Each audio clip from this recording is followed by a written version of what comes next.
and Captain Anderson. Captain Jesse Anderson, and that's our morning. Okay. And then this afternoon, we're going to recall Detective McNabb solely with regard to the search of the car, and Kim Detty from the lab with regard to the search of the car. And probably Detective Jake Pavlovich briefly. All right. Rings are in.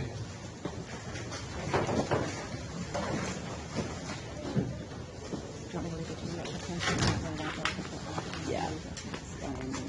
Or no.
Please be seated and call your next witness.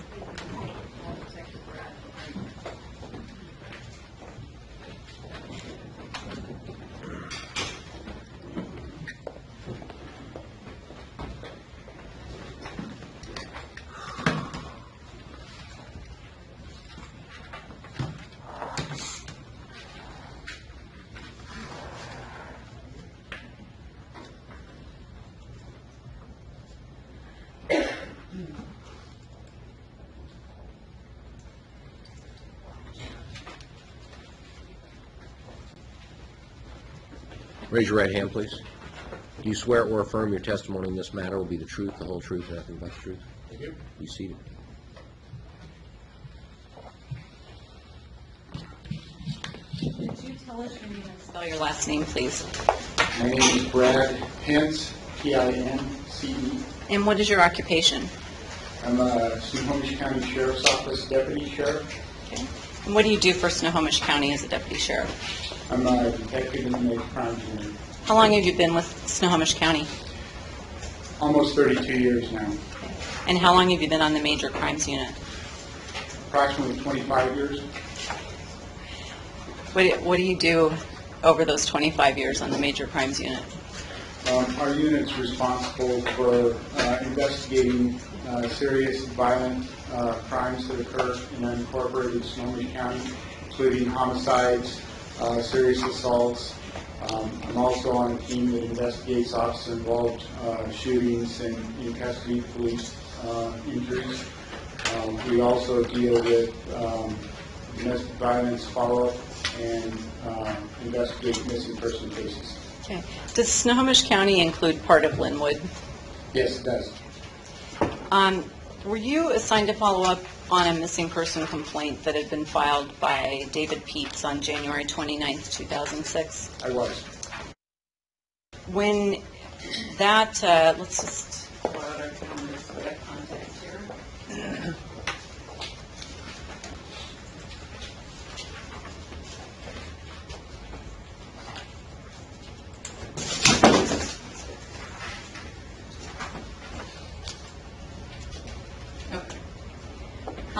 When did you first get involved in the investigation?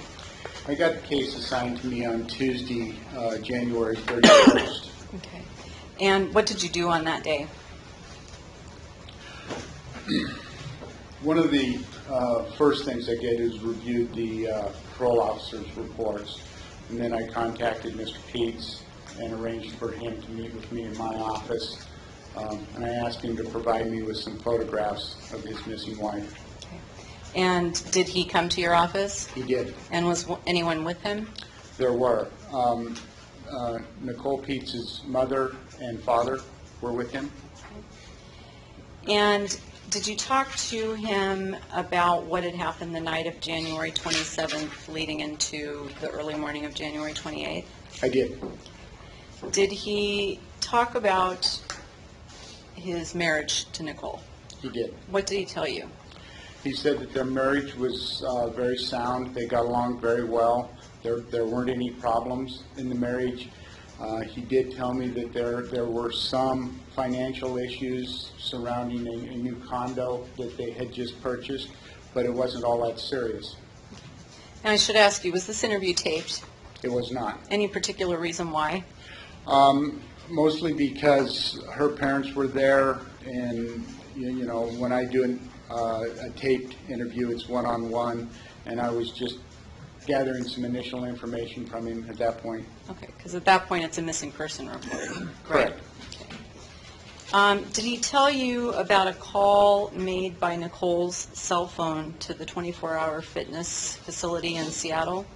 He did. And what did he say about that?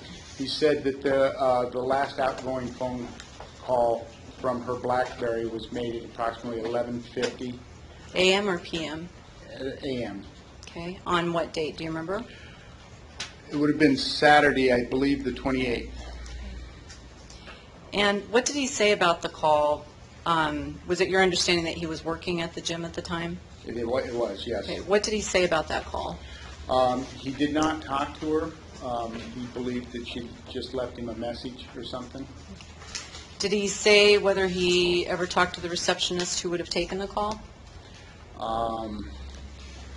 Not to me, he did not. Did he say where he was when this call supposedly came into the gym? He did not. Did he say whether he attempted to call Nicole back? He did not. Did he talk to you about looking through his condo? He did. Okay, what did he say? What was the context of that? He said that he checked the condo and that most of her clothes was still there.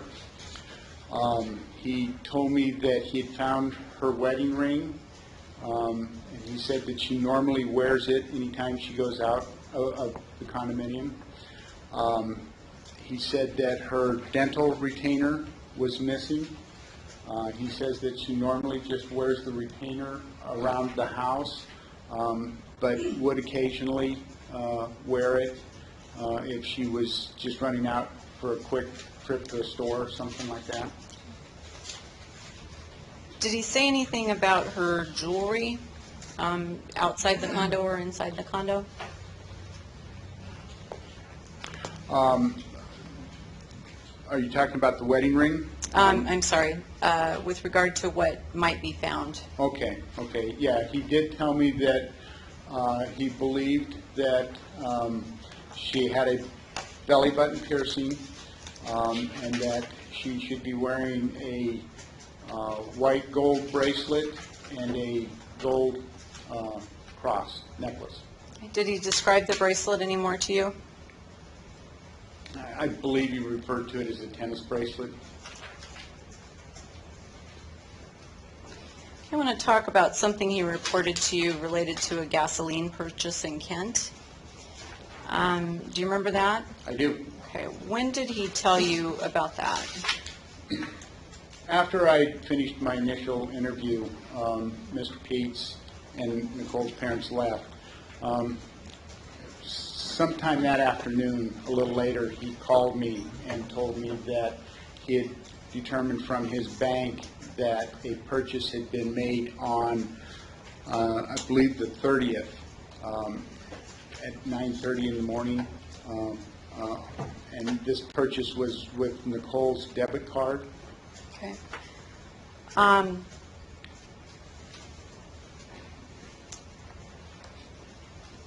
Did he call you again later about that gas purchase? Was it a gasoline purchase? Yes, it was at a Chevron station. Okay.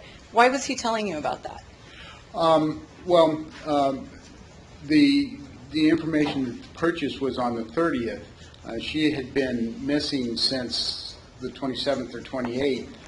That's pretty significant if her credit card's being used. Okay. Did he call you again about that gasoline purchase? He did the following morning. That would have been February 1st? Correct. Okay, and what did he tell you then? He'd learned from his bank that the purchase had been made on the 30th, around 9:30.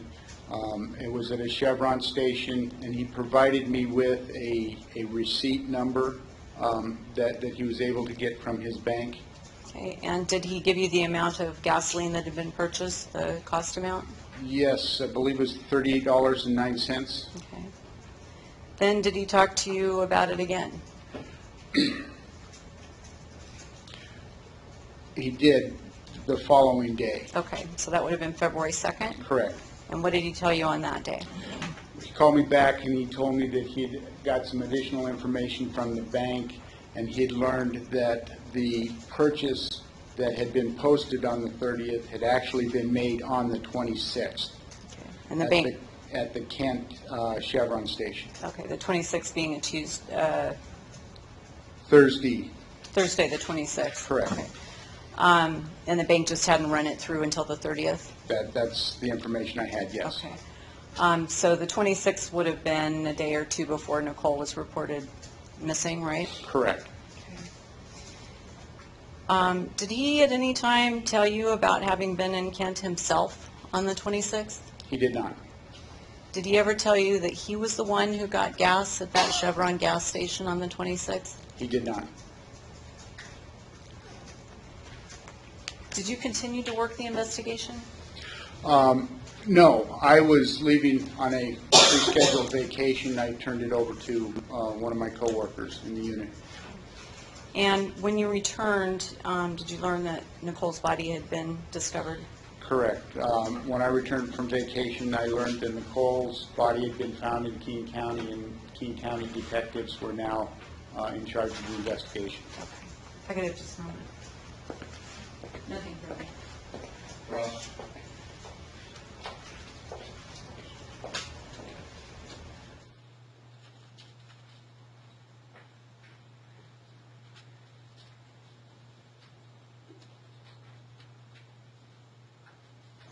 No, Your Honor. No questions? No questions. You may step down, you're excused.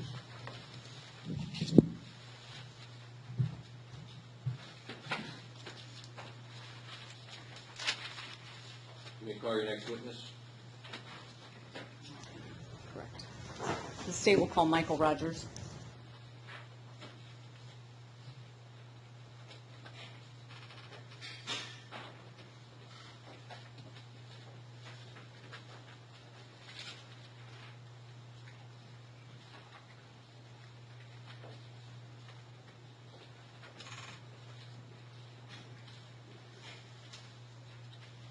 Mr. Rogers, come forward, please.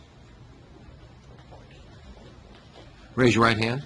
Do you swear or affirm your testimony in this matter will be the truth, the whole truth, and nothing but the truth? I do. Would you have a seat right here? Good morning, Mr. Rogers. Good morning. How are you? Fine, thanks. Could you tell us your name and spell your last name for the record? Michael Rogers, R-O-G-E-R-S, And what area do you live in? Olala, Olala? Where is that? Peninsula, out by Gig Harbor. Do you ever work in the Seattle area? Yes. And who do you work for? I work for Northwestern Management Corporation. Okay, and what is that? It's property management. Okay. Is there an insurance company involved in that, or what sorts of property management? The CEO that I work for owns an insurance company also. Okay. So what do you do working for that company? When there's problems with a piece of property, I get phone calls from our managers or from our tenants, and I deal with their problems. Does part of your job involve monitoring a parking lot? Yes. And where is that located? 42nd Roosevelt in the U District. And what is your job with regard to monitoring that lot? I just watch the cars that come and go, and if it's a car that doesn't belong in the building, I go out and put a note on the car. It's a private parking area? Yes. When you put a note on the car, do you have any sort of rule with regard to how long you wait to do that, or hours, anything like that? No. Okay. Just when I notice it. Okay. And do you recall ticketing a Jetta license number 991TEF in 2006? If it's the one on my spreadsheet, yes. Okay. Tell us about that. Tell us how your memory is today about that. Whenever there's a car in the parking lot, and I put a note on it, I take the license plate, the color, the make of the car, and I put it into a spreadsheet Okay. from the date that it happens. Okay. And do you reviewed the spreadsheet in anticipation of this case? Is that right? When I talked with you last, yes. Okay. Now, apart from that, do you have an independent recollection of that ticketing that you did? Yes. Okay. What day did you put the ticket on the car? Is that the This is January? February 10th, I think? Put up the February.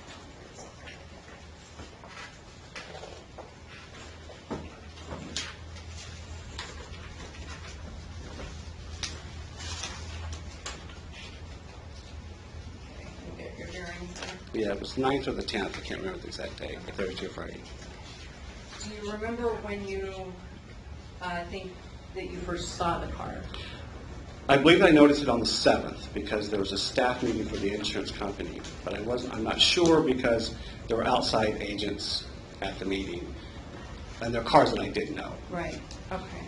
So, do you remember talking to the police in February of 2006 about a couple weeks after taking If that's, yes. Do you remember telling them at that time that you weren't aware of any abandoned vehicles in the lot and hadn't tagged any? At that time, you didn't remember having done it? Correct. Okay. And then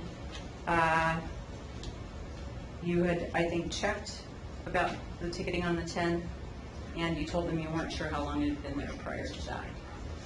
Correct. And you also told them that you occasionally put parking warnings on vehicles that have been parked in their lot for Your extended. Honor, I'm going to object. He hasn't said he couldn't remember this conversation with the police officers. I think this is hearsay. Well, your counsel, you're not Okay.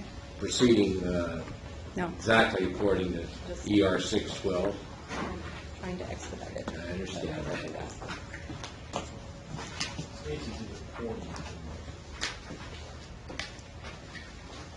This is from Charles Hall, 222.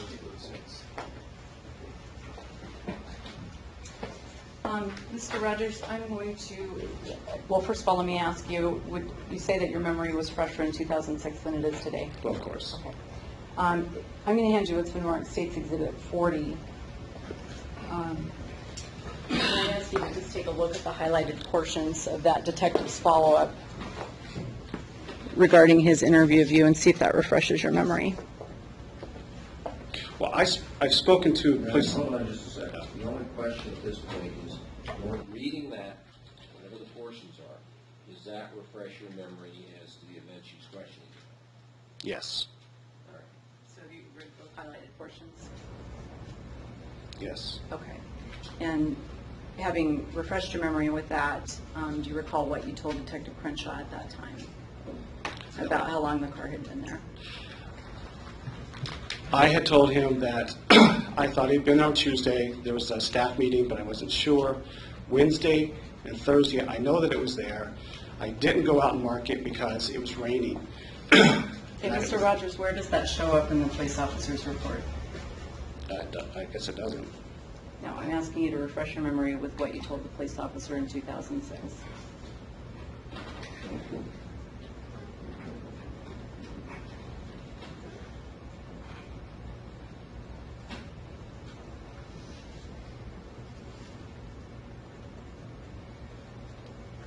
Okay.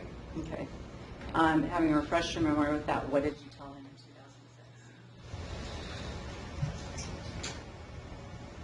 2006? Well, from what this, I don't remember what I told him verbatim. Okay, so that did not refresh your memory? Well, I remember talking to someone, Okay. a police officer. I guess the question, Mr. Rogers, is, and I think I asked you this earlier, and I don't know that you disagree with it, but at that time you weren't sure when the car had shown up. Is that accurate? To my knowledge, it was there on Wednesday, the 8th. Okay. Do you remember giving a taped statement to the police? I don't recall. Get that back for me if I could.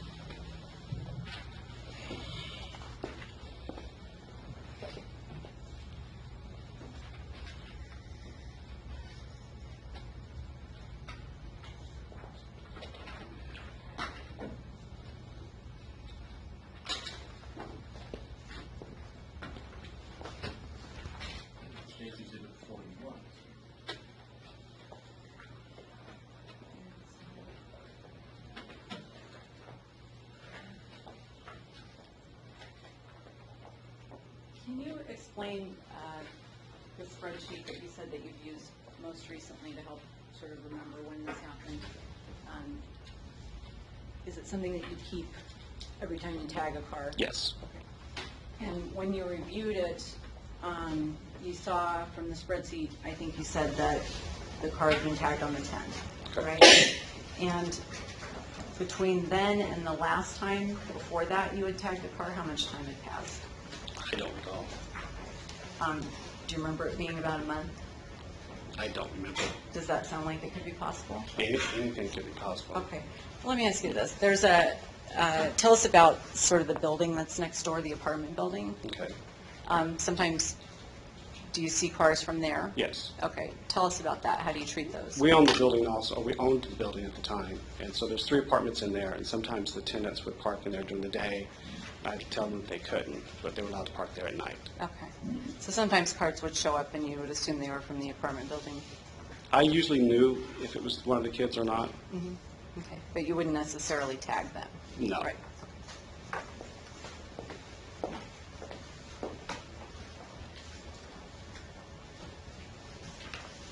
I'm going to show you.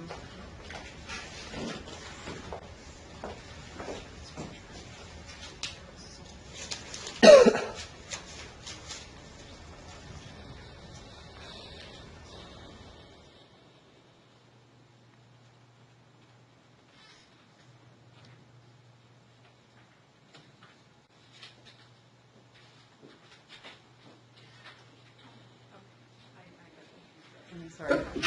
I'm going to show you a picture that was taken in that parking lot, and I would like you to tell us if you recognize it as the car that you tagged. Christian, what exhibit is this going to be?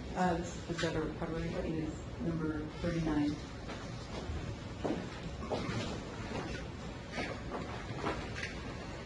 Do you have any memory of that? Of the cars parked there, yes. Okay. Was it a Jetta? Yes, because I marked it down on my spreadsheet. Okay. But looking at that, it was looks 7 like- years ago, I understand. It looks like a Jetta. Okay. Let me, oh, This one? yes, please. State's Exhibit 42 is Mr. Rogers, I'd like to hand you what's in the State Exhibit 42.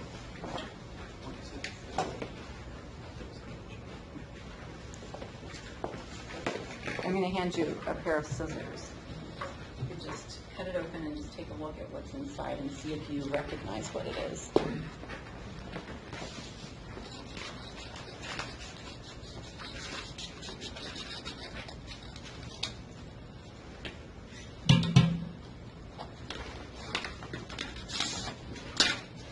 Yes, that's what I used to use. Okay. To mark on cars. Does that appear to be the ticket that you put on the car, Yes. as far as you can tell? Yes. Okay, offer 42. No objection. Yeah, Bush.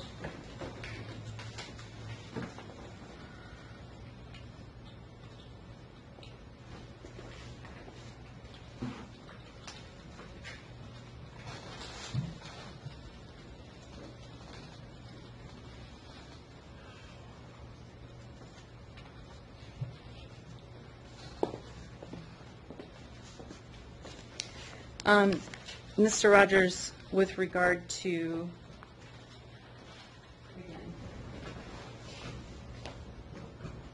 the date itself,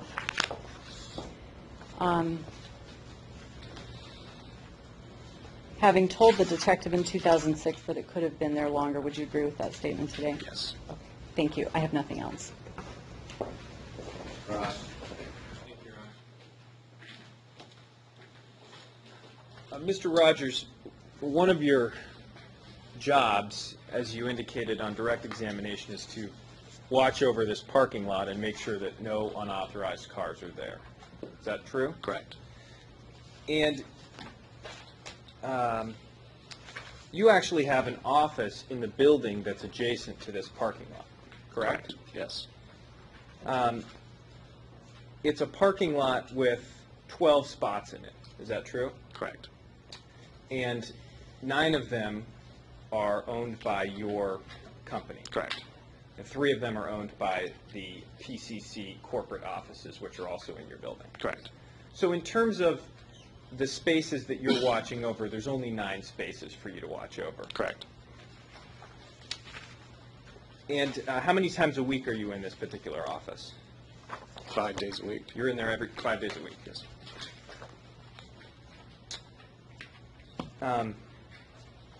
And doesn't your office window actually look out on the parking lot? No. Part of my office looks out on 42nd, and our conference room looks out in the parking lot. Okay. And wouldn't you say that you look out at the parking lot several times a day? Yes. Okay. Because you want to see if there's any unauthorized cars there? But, yes. Okay. And don't you actually park in that parking lot as well? No. Where do you park? I commute in Vanpool. Okay. Haven't you said previously, though, that you used to park, sometimes you would park under the building and sometimes you would park in this particular lot? Yes. Okay. So back in 2006, on occasion, wouldn't you park in this lot? No. Okay. Not on a regular basis, no. But sometimes you might. Yes. And if you parked in it, you might take note of the other cars there. Correct. So for these 9 spots, how many employees are at your company that work there on a daily basis? That work with me or Yeah. work in the building? That work, how many employees work for your company in that building? 2. Okay. So for the 9 spots, there's 2 employees, other than you. Part of the agency, the insurance company, leases those spots also. But you're familiar with the employees who Yes. would park in that lot? Yes. And in 2006, you were aware of the particular cars that they drove? Yes.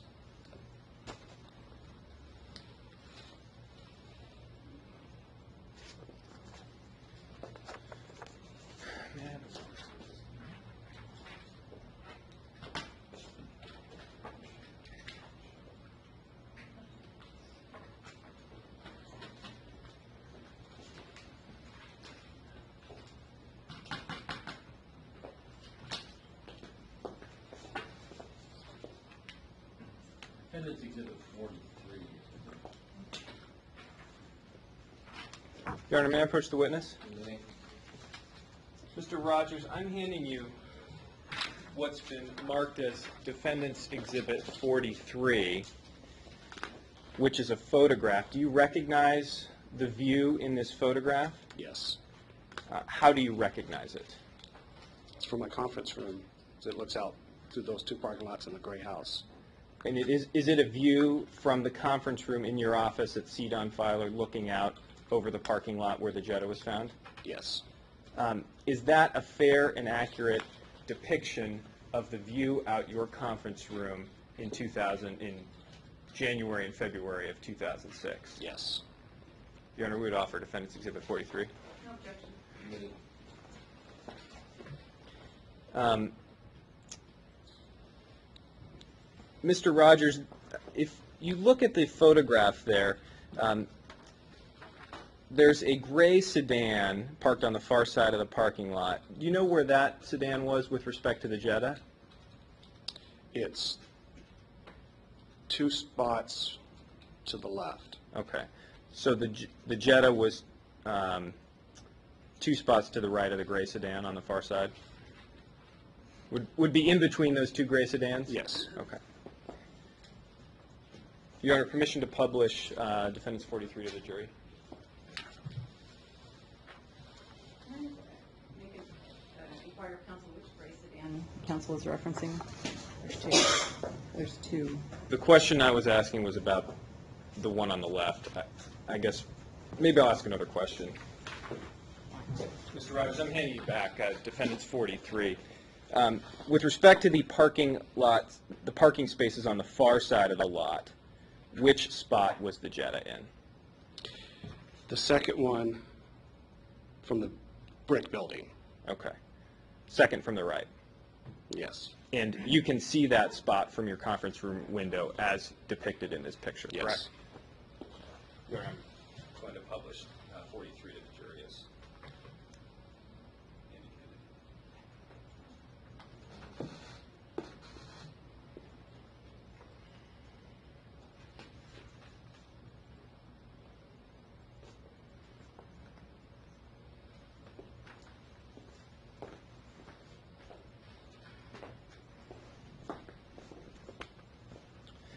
And Mr. Rogers, you indicated that the first time you noticed the car there was around February 7th. Is that true? Correct.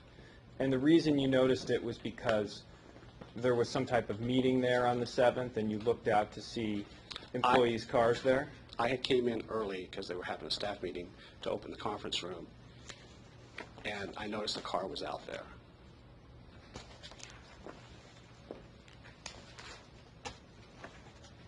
You weren't on vacation or out of the office otherwise in late January or early February 2006. Is No, that it true? wasn't. Yes, that's true. And have you gone back and checked your calendar and your records to determine that that's in fact accurate? Yes. You would have noticed the Jetta in the parking lot prior to the 7th because you would have looked out to see if there was enough parking for the folks coming on the meeting on the 7th, wouldn't you have? That would have been my purpose of looking out, but I would have noticed it. I think I would. Okay.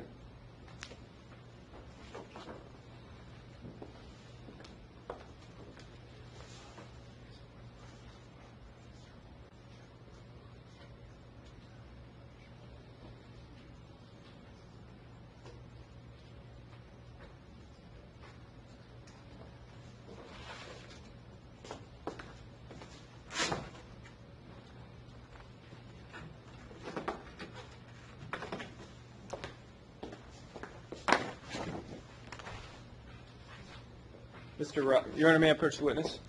You may mark on the photo. Mr. Rogers, I'm handing you back Defendant's Exhibit 43, and I'm going to hand you a Sharpie marker. Can you please circle where the Jetta would have been?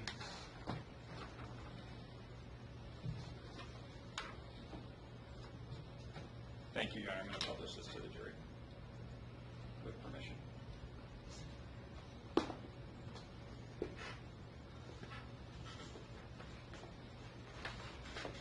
Got it then? That's it, Your Honor. Can you redirect? No. You may step down to your seat.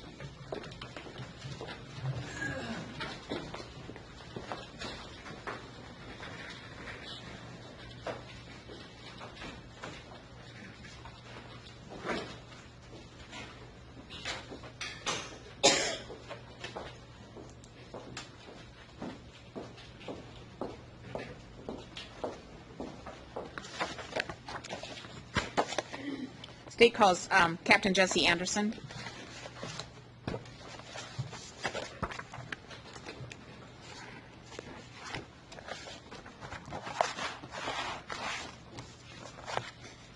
Oh,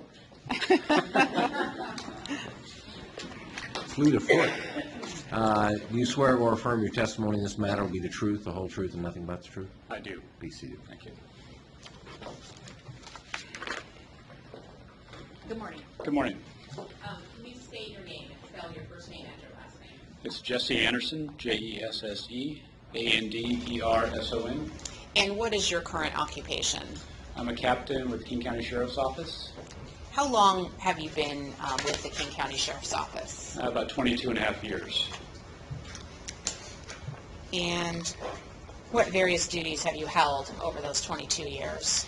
Well, of course, starting out as a patrol officer, like all of us do. I worked patrol, worked a community policing position. I worked in undercover street crimes unit, investigating narcotics and vice activity.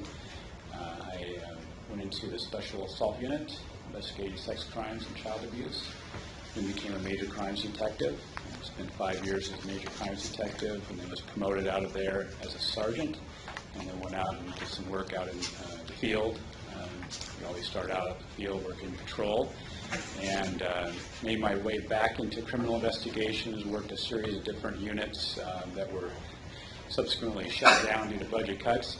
But anyway, made my way back in there as a major crime sergeant for several years, and then became a captain out of there.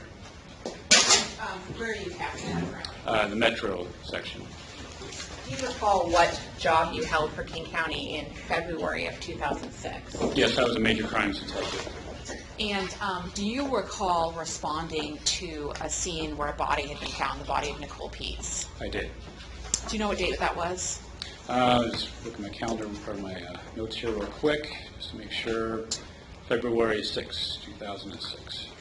And you said, I'm sorry, that your sergeant called you out to that location? Yes, Sergeant Mark Toner. And were you assigned as sort of the lead investigator on that particular investigation? I was. Who else, as far as detectives, responded to that location with you that day? Detective Kathy Decker, who was my second. We basically worked together on the investigation. Detective Tony McNabb, Sergeant Gates. There's patrol officers out there, and recall all the patrol officers who were there, and a couple other major crimes detectives. Do you recall what time it was that you arrived out at that scene?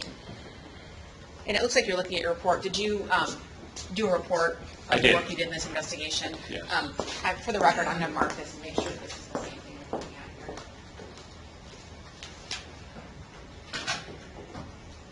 State's Exhibit 44. Captain Anderson, I'm going to show you State Exhibit 44. Is that the same document that you're holding in front of you now?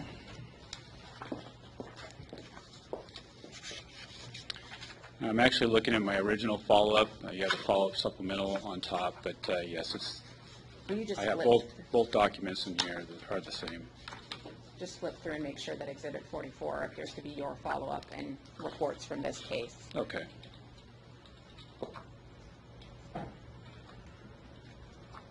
Yes. Thank you. I'm going to show this to council. Does council have any objection to him using his copy instead of his large copy? I have no objection as long as you say they're the same.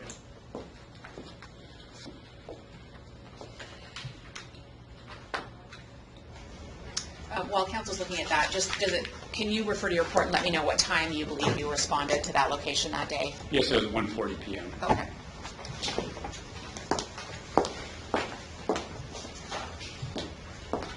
And do you recall, Captain Anderson, what the weather was like the day that you responded or the time that you responded? It was sunny out, cool, still February, so it wasn't too warm. And is that something that you actually noted in your report? It is. I want to ask a couple questions about what you did at that location. First of all, I want to ask, did you contact and speak to a David Wagner?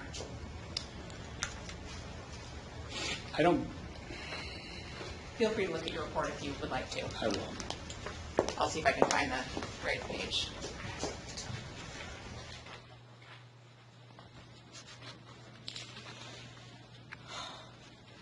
Yes, I made contact with him to take a recorded statement. I was Your trying Honor, to, excuse me, I have no objection to him referring to his report, but I would like on the record what page he's referring to so I can be indexed to that page also. It's page 18 on our copy, 2606 at 1355. Is that correct? That's at 1355? that's correct. Okay. And you took a statement from him. I did. Now, you talked about Detective Decker responding with you. Did she do tracking work out there at that scene when you were there? Yes, she did. Did you observe any sign that a struggle or fight had occurred at the location where the body was? No, I did not. When you first arrived at the scene, did you know or have any idea who this body was? I actually did. Just previous to getting called on this, I reviewed a bulletin out of Snohomish County of a missing woman by the name of Nicole Pietz. There's quite a few identifying characteristics about her in the bulletin, and as I was beginning to look over her body at the scene, I was noticing that some of these same characteristics were matching the bulletin. And so I didn't draw a complete conclusion right at that point. That was just my initial thinking, and I started building on that as I'd seen additional identifying features on her body, primarily after the medical examiner's office arrived. And when you were talking about identifying features, is one of the things that you were aware this missing person had, is that a scar? A scar? In a certain area? Yes. And did you personally go look at the body and the location to determine if that scar was indeed present? I did. Once you had done that, did you feel pretty comfortable that it was the person from the missing person bulletin? I did, yes. And what did you do then? Did you contact another agency? Yeah, I had Sergeant Gates get a hold of Snohomish County Sheriff's Office Major Crimes Unit to let them know that we have a person down here that may be there missing, and asked for their assistance to help with that part of the investigation. And just to clarify, this location you were at where the body was found, was that in King County? Yes, it was. And this missing person had gone missing from Snohomish County? That's correct. So is that why Snohomish County was initially involved? Correct, yes. Is it typical in a situation like that you would have the agency who had the initial part of the investigation come and then assist you even though it was now in King County? Occasionally, it just depends on the type of investigation. Based on the nature of information we have. I've had other homicide investigations where I reviewed bulletins previous and recognized pretty early on in the investigation that this victim here was likely missing out of a different jurisdiction. And in this particular case, you called Snohomish County. Did some Snohomish County detectives or other individuals actually come out to the scene? Yeah, Sergeant Sean Stitch, Detective Tom Ditto came out to the scene. And at some point, did a decision have to be made as to which agency, Snohomish County or King County, would actually take the investigation forward from there? Yes. And what decision was made at that point? Decision was made for King County to retain the investigation. At that point, Nicole's identity had not been confirmed, nor did we know where she had been murdered. Okay. At that point there, it was pretty obvious that we're looking at what we call a dump site. And so we decided that since we had the investigation, we were already moving on it, that we would retain it. Now, you discussed earlier confirming some physical characteristics on the body. So obviously you went over to the body. Yes. Did you make any observations about how it appeared the body had been placed from going over there and looking at it? Yes, I did. What physical observations did you make? Well, if you can picture, you have a big pile of blackberry bushes, basically, that are right off of what was kind of a dump site, makeshift trail. Trail, from what I recall, was pretty overgrown, but there was a trail there.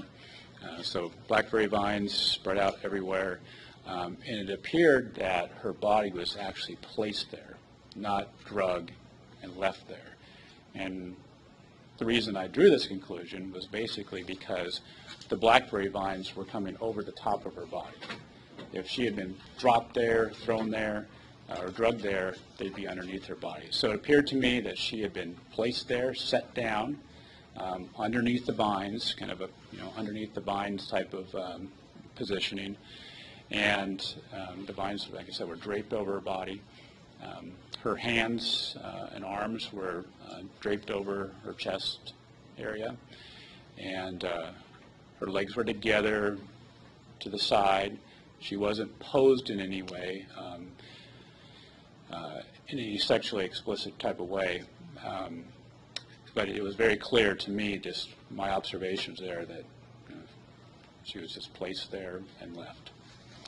And aside from this location, have you responded to locations, outdoor locations of bodies before? Yes, I have. And did you make some observations at this location about potential animal activity on the body? Do you Yes, recall? I did. What did you observe? She had some chew marks, some what I would consider small animal activity on her nose and her mouth, which is not uncommon to see those areas of the body impacted by animal activity. Did you make any note of whether she or the body had any jewelry on it? Yes, she had a necklace on, a cross necklace, which was also in the bulletin. At some point, did you or did somebody call the medical examiner to come out to the location? Yes, I believe Sergeant Gates called the medical examiner. And can you just explain why is it in a situation like this that the medical examiner would be called out?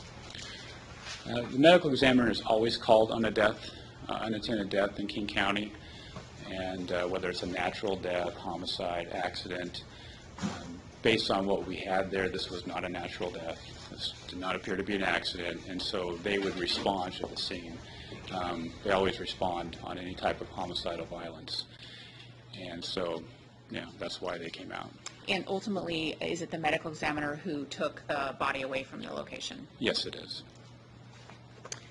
On that same day, February 6th, did you at some point go to the home of David Pietz? I did. And is that the defendant who's in court here today? Yes. Do you know or do you recall what time that day you went to Mr. Pietz's home? I will refer to my notes just for accuracy here. We arrived there at 8:28 p.m. And you said we. Can you just briefly tell us who else was with you from law enforcement? Detective Decker, Sergeant Stitch, and Detective Ditto. And what was the purpose in going to the defendant's home that evening? Well, we had enough information at that point to believe that we had in fact recovered Nicole's body based on the characteristics, identifying features. Hadn't been confirmed at that point, obviously, because we hadn't performed, or medical examiner's office had not performed an autopsy yet. However, we're not going to wait for that. We need to get out there and continue on with our investigation. So knowing what we had, that information we had at the time, the first step would be going back to her home and contacting her husband. And part of it was a death notification. We need to let relatives know that we found somebody. We did not confirm it at that point, but we made it pretty obvious that the person we were looking at here is Nicole. And also to interview the husband and any other family members that may be present at the location. So standard process in all these investigations for us to interview family, friends, co-workers. Did you have a particular plan as to whether you wanted to interview the defendant before or after you told him that you had found his wife's body? My preference would be to interview him prior to notifying him of finding his wife's body. And a couple reasons for that. Number one is once the death notification is made, for obvious reasons, people are going to be emotional about it. It's going to be a traumatic event. I couldn't think of anything worse. And secondly, we want to have a very unbiased, very objective interview, very objective interview. And so, so that was a plan to go that route. However, it was pretty clear early on that we were not going to be able to achieve what our plans were by waiting on the death notification. Can I ask you a question about that? When you arrived, did you learn that the defendant already knew that a female body had been discovered? In other words, did he already know there had been a body found somewhere? I believe so, yes. When you say that you couldn't achieve that plan, was that because he was asking already about the body? Yes. He was very anxious, very desperate, wanting to know if the body we found was that of Nicole Pietz. And so out of, I guess, human decency, we wanted to let him know there because it would be very difficult to achieve the interview without answering his question.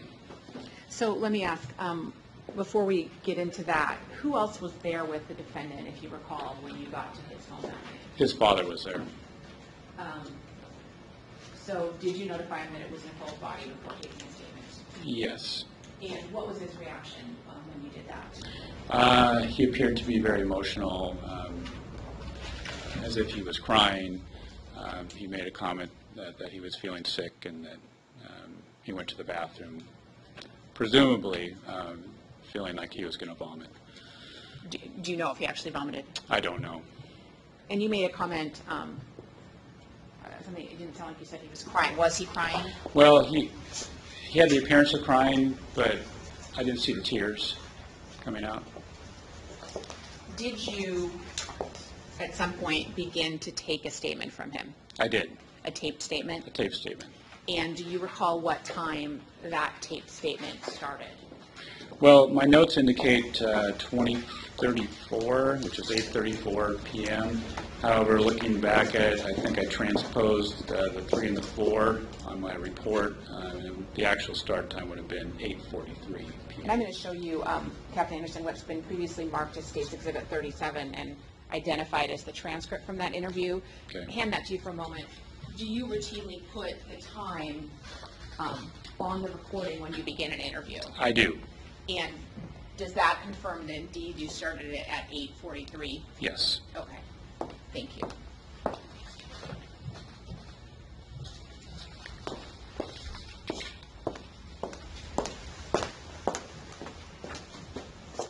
And we've already heard some testimony about it, but did you take the lead in that particular interview? In terms Yes. of asking most of the questions? Yes, I did. And do you recall if the defendant's father was present while you were interviewing the defendant? And by present, I mean there with the defendant while you were interviewing him? Initially was, but then when we actually went into the recorded interview, I had Sergeant Stitch and Detective Ditto take David Martin Sr. to the back room to do the interview there. And his name is Martin. Is the defendant's first actual name Martin as well? Yes, it is. Okay. He goes by David, that's why he's commonly referred to as David. After you completed the interview, did he give you consent to allow you to look through the house or the condo? Yes, he did. Did he also agree to let you look through the Xterra vehicle? He did. And first of all, I want to talk about the house. Did you go through the house and look around? I did. And did you notice, or was it pointed out to you, an empty pill bottle? Yes. And can you explain what that was and where that was located? It was Indocet, which is like a generic for Percocet, my understanding, and it was in the bathroom.